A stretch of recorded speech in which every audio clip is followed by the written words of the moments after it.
Hi and welcome back. Today we're going to focus on our spine. I had a herniated disc for 6 years and it was a pain in the ass, so I really know how it feels to be completely shut off in the lower back. So we're going to start nice and slow by sitting down on our butt. Cross the ankles and catch your knees. So first of all, try to not sit on the back of your butt like this. If you can't get forward, then I recommend rolling up something like your gi jacket and sit on top of it so that your hips get a little bit elevation. Catch your knees and then pull with your biceps so that your chest moves forward. So you really use the power of your arms to bend backwards. Look up. Take an inhale here. And when you exhale, release the pressure of the arms and drop your chin to your chest, so you're rounding your spine. So look towards your navel. Do that again. Inhale, pull and lift. Look up. Exhale, relax and look down into your navel. Let's do 5 more.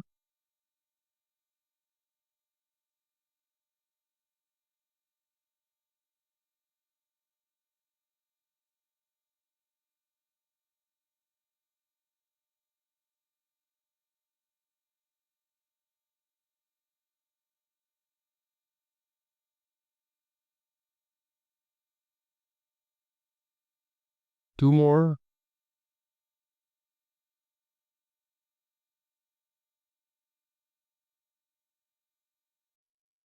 Nice. Change the crossing of your legs. Keep your hands on your knees or walk them forward as far as you can. Now, lift up and inhale just like we did. But when you exhale, bend your arms and lean forward as far as you can go. Inhale up. Exhale forward. Try to relax when you go down. Don't resist it. Let gravity work. Inhale. And really let go and relax when you exhale. Let's do 3 more.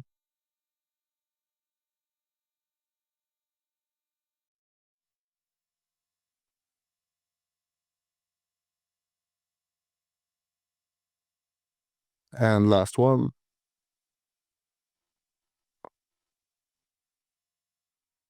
Nice. Okay, catch your knees again and go in circles with your chest. So as far forward and sideways as you can, and as far backwards as you can without losing your balance. So big circles. This is really nice for the hips and spine, and those two are like intimately connected with so much muscles and tissue and bones connecting to each other. So when you move the lower back and the spine together, for me, that's one of the nicest releases. This is one of my absolute top 3 favorite exercises to do. Switch directions, so go the other way. I like to do this one quite fast, but you can slow down. If you feel like you have stuff going on in your hips and lower back, slow down 50% and try to really go super slow past that spot that hurts, and then you can speed up again. If you're completely new to yoga, you really have to play the game of getting your muscles and your body to trust you, because when you're hurt, your body has like shut down a part of one section of it. It's like, no, you don't have access to this part because you obviously don't know what you're doing. So I'm just going to take care of this myself and just protect it. And that's why you're so damn stiff around the injury. Right? Lay down on your back.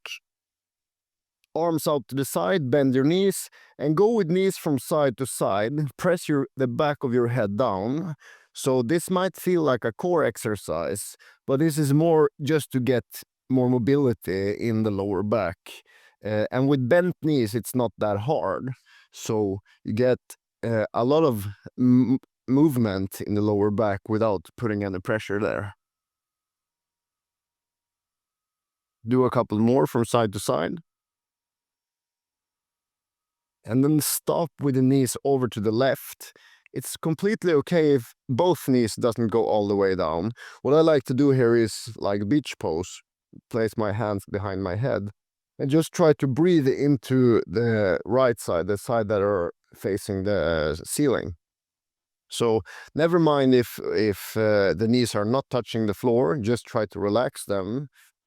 But we call it in yoga, we have a word for it, we call it elongate, which means trying to make the spine longer without using force or pressure. Like you just try to lengthen, and I do that with my breath. So try to make your spine long without using muscle force and breathe at the same time. Let's take 3 deep breaths here.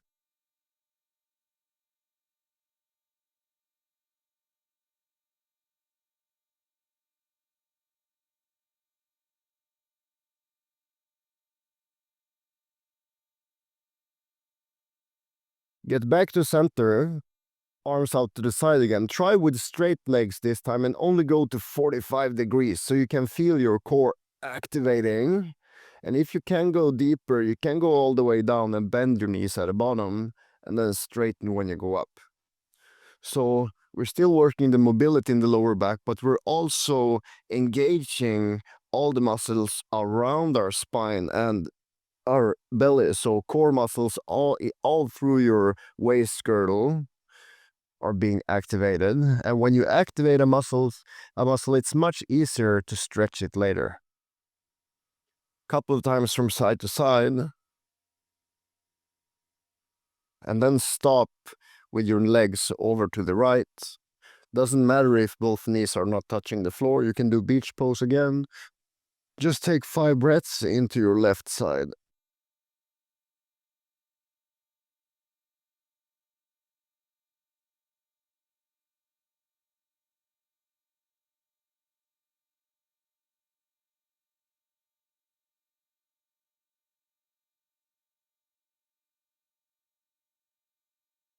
And then get back to center.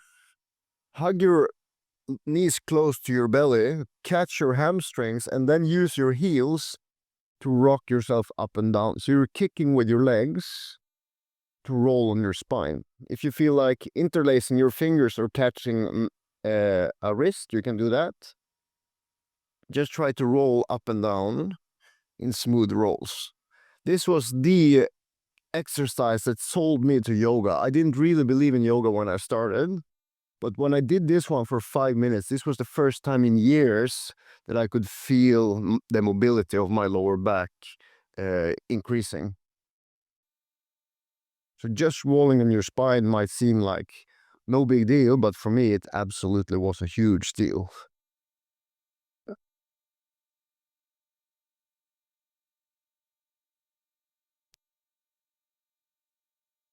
Nice. Roll all the way up to your butt, bend your knees, and give yourself a big old hug around your legs. So catch your wrist, catch your forearms, catch your elbows, catch as deep as you can, and try to first squeeze in so that there is no gap between your upper body and your legs.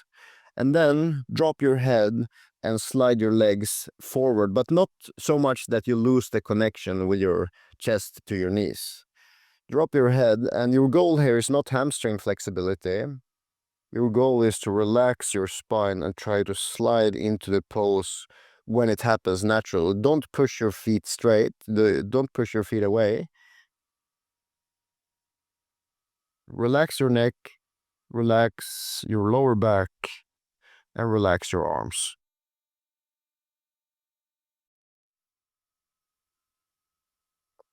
If you're slipping, just keep slipping. Don't try to resist it.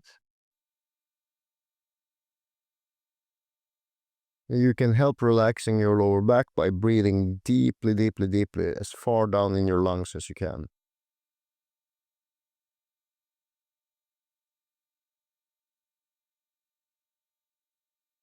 Take 3 more deep breaths.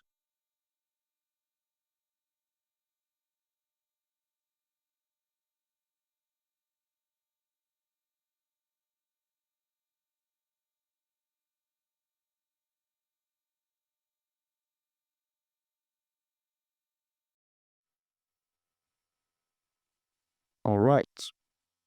All fours. Another one of my favorite poses that I teach in class is the cat-cow. So we're in tabletop. We arch our spine like a cat. And then we drop our belly down and hang with our belly like an old cow. Okay, so exhale cat. Inhale cow. Exhale. Inhale. Keep going. Spread your fingers. And work your neck and shoulder blades as well. So move your neck and shoulder blades as much as you can. Try to really get alive in this exercise. Try to really get into it.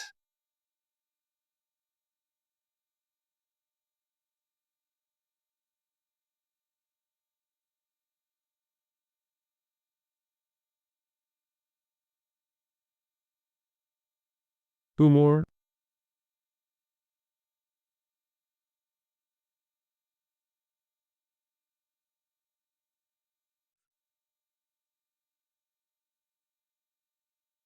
Nice. Sit down on your knees. If you can't sit on your knees, you can stand up as well. I'm gonna sit. Cactus arms, and then gentle twist from side to side. Super slow, not forcing it. You want to uh, do it so gentle so that the muscles around your chest can relax, because you feel when you go to the edge, there is muscles that fire automatically and try to stop the movement, because the body knows fast movements can mean injury. So you need to do a few repetitions until the body is like, oh well, there is no danger here, so you can keep going and relaxing more. If your shoulders get tired, just place your hands on your head. It makes the twist even softer. And if you want more leverage, you can straighten your arms. Then you have to go slower, but you also get more momentum.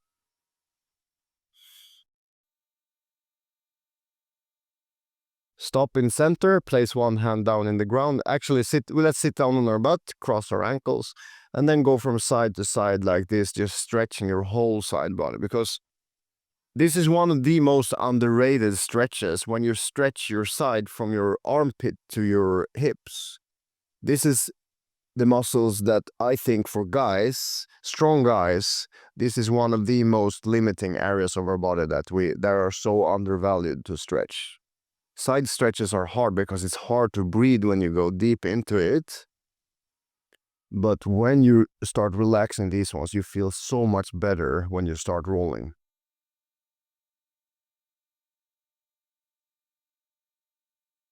Let's do two more on each side.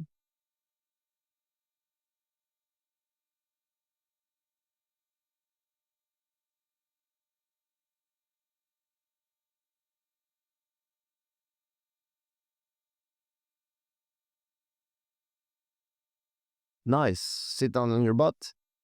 Close your eyes and just feel your spine from your tailbone to the top of your neck. Just close your eyes and take 3 breaths and just visualize your spine.